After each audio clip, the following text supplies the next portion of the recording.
Thumbnail में आपने department का नाम देख ही लिया होगा। इस डिपार्टमेंट में नया टेक्निकल जॉब वैकेंसीज का नोटिफिकेशन जारी हो चुका है।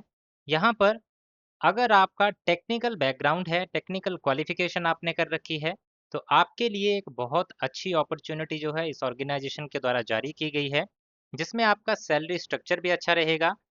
आपके जो अदर बेनिफिट्स मिलेंगे इस नौकरी के अंतर्गत वो भी अच्छे रहेंगे। और भारत सरकार के अंतर्गत आपकी नौकरी होगी तो भारत सरकार के जितने भी पे कमीशन आउट होने वाले हैं, उस पे कमीशन का भी आपको डायरेक्ट बेनिफिट मिलेगा। तो इसकी मैं जानकारी पूरी डिटेल में आपको देने वाला हूँ, जिसके लिए आपको इस वीडियो को पूरा देखना है। और साथ ही साथ अगर आप हमारे इस चैनल पे नए हैं, पहली बार हमारे कोई चैनल पे वीडियो देख रहे हैं, तो सबसे पहले तो हमारे इस यूट्यूब चैनल को जो आप अपनी स्क्रीन पे देख पा रहे हैं, ये हमारा यूट्यूब चैनल है। इस पे आपको जाना है और सब्सक्राइब बटन पे क्लिक कर देना है, ताकि जो भी वीडियोस हमारी इस तरह की आगे आने वाली हैं, उनकी जानकारी आपको मिल सके, उनके नोटिफिकेशन आपको मिल सकें। और साथ ही साथ बताना चाहूँगा, यहाँ पे जो आप ये नोटिफिकेशंस, ये वीडियोस देख रहे हैं, ये डेली हम 2 से 3 अपडेट्स लेके आते हैं इस यूट्यूब चैनल पे, जिस पे हम जानकारी देते हैं ऑल इंडिया टेक्निकल जॉब्स की, जो कि सेंट्रल गवर्नमेंट के अंतर्गत जारी हुई होती है, जो गवर्नमेंट ऑफ इंडिया के द्वारा जारी की गई होती हैं। और साथ ही साथ कई ऐसी प्राइवेट ऑर्गेनाइजेशंस भी होती हैं जिनमें जो वैकेंसीज हैं वो जारी की जाती हैं, तो उनकी भी हम पूरी जानकारी इस यूट्यूब चैनल पे लेके आते हैं। तो वो सारी जानकारी आप तक पहुंचेगी अगर आपने हमारे इस यूट्यूब चैनल को सब्सक्राइब किया होगा। तो अभी जाइए, इस चैनल को सब्सक्राइब करिए और सारी जो डेली की अपडेट्स हैं वो आप अपने मोबाइल डिवाइस पे पा सकते हैं। अब आते हैं इस नोटिफिकेशन पे। आप देख सकते हैं यहाँ पे जो वैकेंसीज का पूरा चार्ट जो है बताया गया है, जिसमें सबसे पहली जो वैकेंसी है मैनेजर की। मैनेजर की ये वैकेंसी है डिफरेंट डिफरेंट डिसिप्लिन में। जैसे कि सिविल के लिए है 145 145 वैकेंसीज, इलेक्ट्रिकल के लिए है 16 वैकेंसीज, फाइनेंस 34। तो यहाँ पे मैं सिर्फ और सिर्फ टेक्निकल जो वैकेंसीज हैं उनकी बात करूंगा। बाकी जो नॉन टेक्निकल वैकेंसीज हैं उनके लिए आप ये नोटिफिकेशन डाउनलोड कर लीजिएगा हमारे टेलीग्राम चैनल से। टेलीग्राम चैनल का लिंक वीडियो के डिस्क्रिप्शन में मिल जाएगा, तो वहाँ पे जाके आपको ये नोटिफिकेशन भी मिल जाएगा। और साथ ही साथ एप्लीकेशन फॉर्म का भी अगर आप डायरेक्ट लिंक चाहते हैं वो भी आपको वहाँ पे मिल जाएगा। नेक्स्ट वैकेंसी है आईटी के लिए 5 vacancies, architecture 4 vacancies, fire services 14 vacancies, operations 28, commercial 9, corporate planning and management service 1, corporate communication 2, operations 79, survey and cartography 8 vacancies. तो इस तरह की ये टेक्निकल वैकेंसीज यहाँ पे जारी की गई हैं, जिसके लिए आप ऑनलाइन आवेदन कर सकते हैं। और यहाँ पे ये जो वैकेंसीज हैं ये मैनेजर और जूनियर एग्जीक्यूटिव की पोस्ट के लिए जारी की गई हैं। अब इसमें आप देख सकते हैं एयरपोर्ट अथॉरिटी ऑफ इंडिया का ये नोटिफिकेशन है, जो कि schedule A mini Ratna category 1 public sector enterprise है, जो गवर्नमेंट ऑफ इंडिया के अंतर्गत काम करता है। तो सारी की सारी ये जो वैकेंसीज हैं ये यहाँ पे आपकी परमानेंट वैकेंसीज रहेंगी और पक्की सरकारी नौकरी आपको यहाँ पे मिलने वाली है। अब यहाँ पे आगे बात करेंगे आपका क्वालिफिकेशन क्राइटेरिया क्या मांगा गया है अलग अलग पोस्ट के लिए, और किस में जो है एक्सपीरियंस भी मांगा गया है ये भी बात करेंगे। पहली पोस्ट है आपकी मैनेजर इंजीनियरिंग सिविल में, तो इसके लिए आपने बैचलर्स डिग्री किया होना चाहिए इंजीनियरिंग का सिविल डिसिप्लिन में, सिविल ब्रांच में। अगर आपने इलेक्ट्रिकल इंजीनियरिंग की हुई है डिग्री, तो आप मैनेजर इलेक्ट्रिकल इंजीनियरिंग डिपार्टमेंट में अप्लाई कर सकते हैं। इसके बाद फाइनेंस का आप यहाँ से देख सकते हैं। नेक्स्ट है आईटी, इसके लिए या तो आपने एमसीए किया हो या फिर full time regular bachelors degree किया हो इंजीनियरिंग और टेक्नोलॉजी में, computer science, computer engineering, IT या फिर इलेक्ट्रॉनिक्स में। अब ये जो मैंने तीनों पोस्ट बताई हैं सिविल, इलेक्ट्रिकल और आईटी के लिए, इसके लिए आपके पास 3 साल का एक्सपीरियंस भी होना चाहिए। तो 3 साल का ये वर्क एक्सपीरियंस आपका सिविल इंजीनियरिंग में या फिर इलेक्ट्रिकल इंजीनियरिंग। अगर आईटी के लिए बात करें तो आपका जो ये एक्सपीरियंस है 3 साल का, ये database management and administration field में हो, या फिर data centre operations and networking experience हो, या फिर ईआरपी मैनेजमेंट एंड एडमिनिस्ट्रेशन, या फिर डाटा एनालिटिक्स, या फिर software application developer as team lead, web development and maintenance experience as team lead आपके पास होना चाहिए। इसके बाद है आर्किटेक्चर, इसके लिए फुल टाइम बैचलर्स डिग्री किया हो आर्किटेक्चर में और रजिस्टर्ड हो काउंसिल ऑफ आर्किटेक्चर और 3 साल का आर्किटेक्चर की फील्ड का एक्सपीरियंस आपके पास होना चाहिए। नेक्स्ट है मैनेजर फायर सर्विसेज, इसके लिए आपने बीई बीटेक किया होना चाहिए फायर इंजीनियरिंग में या फिर मैकेनिकल इंजीनियरिंग या फिर ऑटोमोबाइल इंजीनियरिंग में और 3 साल का experience. Next is manager operations, इसके लिए आपने बैचलर्स डिग्री किया हो इंजीनियरिंग का, यानी कि किसी भी ब्रांच में बैचलर्स डिग्री किया है इंजीनियरिंग का तो अप्लाई कर सकते हैं, या फिर इसकी जगह अगर किसी ने ग्रेजुएशन किया है साइंस में और एमबीए किया है साथ ही साथ 2 साल की ड्यूरेशन का, वो भी इसमें अप्लाई कर सकते हैं।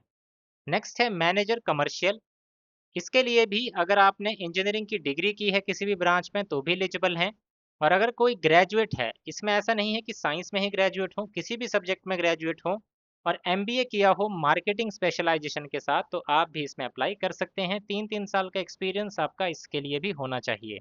इसके बाद नेक्स्ट आपकी जो वैकेंसी है वो यहाँ पे आपकी जारी की गई है जूनियर एग्जीक्यूटिव ऑपरेशंस में। इसके लिए भी आप ग्रेजुएशन इन साइंस किया हो या फिर और साथ ही साथ एमबीए किया हो या फिर आपने बैचलर्स डिग्री किया हो इंजीनियरिंग का किसी भी ब्रांच में, और इसके लिए कोई भी एक्सपीरियंस आपका रिक्वायर्ड नहीं है। इंपॉर्टेंट चीज़ है कि इसमें एक्सपीरियंस नहीं चाहिए। जूनियर एग्जीक्यूटिव किस पोस्ट के लिए ग्रेजुएशन किया हो साइंस में प्लस एमबीए किया हो या फिर आपने बैचलर्स डिग्री की हो इंजीनियरिंग में किसी भी ब्रांच की। इसके बाद है junior executive survey and cartography, इस पोस्ट के लिए भी कोई एक्सपीरियंस नहीं चाहिए। आपने बैचलर्स डिग्री किया होना चाहिए इंजीनियरिंग और टेक्नोलॉजी का, यानी कि बीई बीटेक किया होना चाहिए सिविल में। इसके अलावा कौन कौन एलिजिबल रहेगा, एक तो मैंने बता दी कि सिविल में आपने बीई बीटेक किया होना चाहिए। दूसरा, अगर किसी ने एमएससी कर रखा है ज्योग्राफी में वो भी एलिजिबल है। किसी ने अगर मास्टर्स कर रखा है रिमोट सेंसिंग में, remote sensing and geographic information systems में, वो भी एलिजिबल है। किसी ने अगर मास्टर्स कर रखा है जियो इन्फॉर्मेटिक्स में, वो भी एलिजिबल है। किसी ने मास्टर्स कर रखा है जियोमेटिक्स में, वो भी एलिजिबल है। तो इस पोस्ट के लिए 4 अलग-अलग क्वालिफिकेशन वाले कैंडिडेट एप्लीकेशन फॉर्म भर सकते हैं और इसमें कोई भी एक्सपीरियंस जो है वो आपका रिक्वायर्ड नहीं है। इसके बाद यहाँ पे बात करें कि इसमें आपका सिलेक्शन प्रोसेस क्या रहेगा, एज लिमिट कितनी होनी चाहिए, तो यहाँ पे बताया गया है मैनेजर की पोस्ट के लिए 32 साल एज लिमिट है और जूनियर एग्जीक्यूटिव की पोस्ट के लिए 27 साल। ये जो एज लिमिट होती है इसका मतलब होता है कि इससे कम आपकी एज होनी चाहिए, इससे ज़्यादा आपकी एज नहीं होनी चाहिए। अगर आप रिजर्व कैटेगरी से बिलोंग करते हैं और उसकी वैकेंसी यहाँ पे है तो उसके तहत आपको एज में भी रिलैक्सेशन दिया जाता है, जैसे एस सी के लिए 5 साल का, ओबीसी एनसीएल के लिए यानी कि नॉन क्रीमी लेयर के लिए 3 साल का। आगे इसमें बात करेंगे इम्पोर्टेंट डेट्स क्या रहेंगी और सैलरी कितनी मिलेगी। तो इसमें इम्पोर्टेंट डेट्स की अगर बात करें तो आपके एप्लीकेशन फॉर्म भरना शुरू कब से होंगे, तो शुरू होंगे एप्लीकेशन फॉर्म भरना 8 अगस्त 2026 से और क्लोज होगी एप्लीकेशन फॉर्म भरने की प्रोसेस 7 सितंबर 2026। तो 8 अगस्त से लेकर 7 सितंबर 2026 तक आप एप्लीकेशन फॉर्म भर पाएंगे। मैनेजर के लिए बात करें सैलरी स्ट्रक्चर का, तो स्टार्टिंग मैनेजर की सैलरी होगी आपकी 1,20,000 से लेके 1,30,000 के बीच में और जूनियर एग्जीक्यूटिव की स्टार्टिंग सैलरी जो रहेगी 80,000 रुपये से लेके 90,000 रुपये के बीच में स्टार्टिंग सैलरी यहाँ पे आपको मिलने वाली है। अब आगे इसमें बात करते हैं कि आपका सिलेक्शन प्रोसेस किस तरह का रहेगा और एप्लीकेशन फीस आपको कितनी देनी है। तो एप्लीकेशन जो सिलेक्शन प्रोसेस है इसका, इसमें बताया गया है कि आपका कंप्यूटर बेस्ड टेस्ट जो है इसमें कंडक्ट किया जाएगा, जिसमें कोई भी नेगेटिव मार्किंग आपकी नहीं की जाएगी। और साथ ही साथ यहाँ पे बताया गया है कि सिलेबस अभी तक जारी नहीं किया गया है, जल्द ही इसका सिलेबस भी जारी होगा। जैसे ही आपके एप्लीकेशन फॉर्म भरना शुरू होंगे और जैसे ही उसकी प्रोसेस कंप्लीट हो जाएगी उसके बाद आपके एडमिट कार्ड इशू होंगे कंप्यूटर बेस्ड टेस्ट के लिए। तो रेगुलरली आपको इनकी वेबसाइट चेक करते रहना है या फिर आपको हमारे इस यूट्यूब चैनल को सब्सक्राइब कर लेना है ताकि इस तरह की जो अपडेट्स हैं वो हम आप तक लेके आ सकें, या फिर आप हमें टेलीग्राम पे भी ज्वाइन किया होगा तो वहाँ पे भी आपको इसका अपडेट नोटिफिकेशन के साथ मिल जाएगा। आगे इसमें बताया गया है कि आपका जो कंप्यूटर बेस्ड टेस्ट है उसके बाद आपका एप्लीकेशन वेरिफिकेशन होगा और बाकी जो फर्दर आपके टेस्ट हैं वो कंडक्ट किए जाएंगे और इसमें आपका इंटरव्यू भी इंक्लूड है, यानी कि आपका इंटरव्यू भी इसमें कंडक्ट किया जाएगा। अब मैनेजर फायर सर्विसेज की जो पोस्ट है उसमें आपका physical measurement test, driving test और फिजिकल एंड्योरेंस टेस्ट जो है ये भी कंडक्ट किए जाएंगे, जिसका मैं आपको अलग से एक वीडियो बना के इन्फॉर्मेशन दे दूंगा कि उसमें क्या क्या आपकी प्रोसेस रहेगी। तो उसकी जानकारी पाने के लिए आपको हमारा ये जो यूट्यूब चैनल है इसको सब्सक्राइब करके रखना है, ताकि उसकी अपडेट जो है आपको टाइमली मिल सके। ये जो पोस्ट है आपकी मैनेजर फायर सर्विसेज की, इसके लिए आपके पास एक valid permanent light motor vehicle licence भी होना चाहिए, ये भी एक ज़रूरी रिक्वायरमेंट है। और जो अप्लाई कर रहे हैं मैनेजर एयरपोर्ट ऑपरेशंस और जूनियर एग्जीक्यूटिव एयरपोर्ट ऑपरेशंस के लिए, उनके पास लाइट मोटर व्हीकल लाइसेंस उनके लिए भी ज़रूरी है। अब अप्लाई कैसे करना है? तो अप्लाई करने के लिए आपको इनकी वेबसाइट पे जाना होगा, जिसका डायरेक्ट लिंक आपको जिस दिन इसके एप्लीकेशन फॉर्म भरना शुरू होंगे उस दिन आपको हमारे टेलीग्राम चैनल पे मिल जाएगा। तो वहाँ से अपडेट पाने के लिए टेलीग्राम पे भी जुड़े रहिएगा, ताकि वो अपडेट आप तक पहुँच सके। जब आप एप्लीकेशन फॉर्म भरेंगे उसमें आपको अपलोड भी करना होगा अपना फोटोग्राफ, अपना जो साथ ही साथ signature, left thumb impression, hand written declaration image, ये सारी चीज़ें आपको वहाँ पे अपलोड करनी होगी जब आपका एप्लीकेशन फॉर्म भर रहा होगा। और एप्लीकेशन फॉर्म भरते समय आपको 1000 रुपये की एप्लीकेशन फ़ीस भी पे करनी होगी।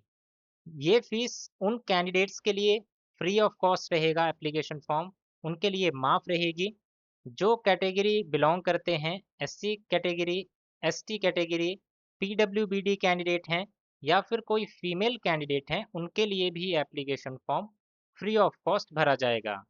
साथ ही साथ अगर कोई ऐसे अप्रेंटिस हैं जिन्होंने सक्सेसफुली कंप्लीट की है 1 साल की अप्रेंटिस ट्रेनिंग एएआई से, उनके लिए भी फ्री ऑफ कॉस्ट ये एप्लीकेशन फॉर्म भरा जाएगा।